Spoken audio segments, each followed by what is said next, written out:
అండి, welcome to my channel. ఈరోజు అయితే చేపల పులుసు చేస్తున్నాను. మా అమ్మమ్మ వాళ్ళు నేర్పించిన విధంగా.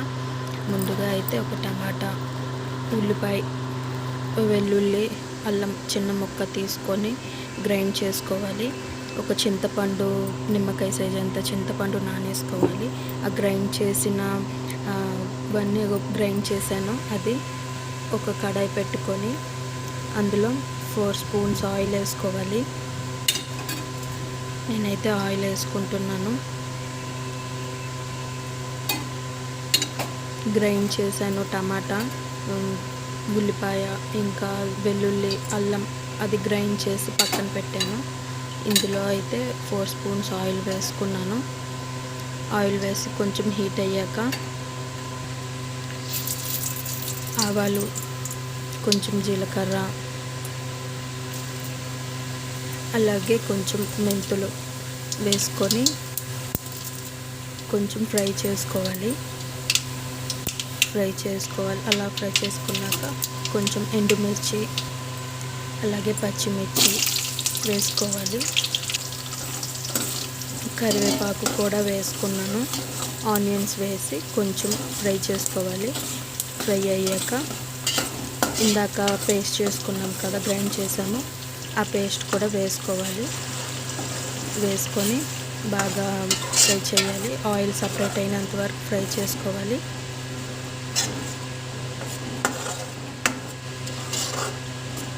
ఆయిల్ సపరేట్ అయినంత వరకు ఫ్రై చేసుకొని పచ్చివాసన పోయే వరకు ఫ్రై చేయాలి. అలాగైతే చేపల పులుసు మంచి వాసనతో మంచిగా వస్తుంది.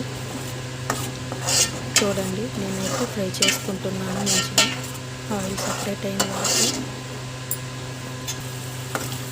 తర్వాత చూడండి, ఆయిల్ సపరేట్ అయ్యింది, మంచిగా ఫ్రై అయ్యింది. ఇప్పుడు ఇందులో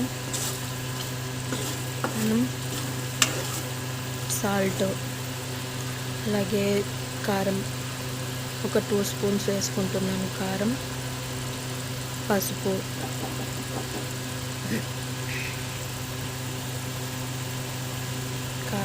సాల్ట్, పసుపు, గరం మసాలా 1.5 స్పూన్ వేసుకుంటున్నాను. ఇదంతా బాగా మిక్స్ చేయాలి, బాగా ఫ్రై చేయాలి. ఫ్రై చేశాక చూడండి కలర్ ఎంత మంచి కలర్ వచ్చిందో.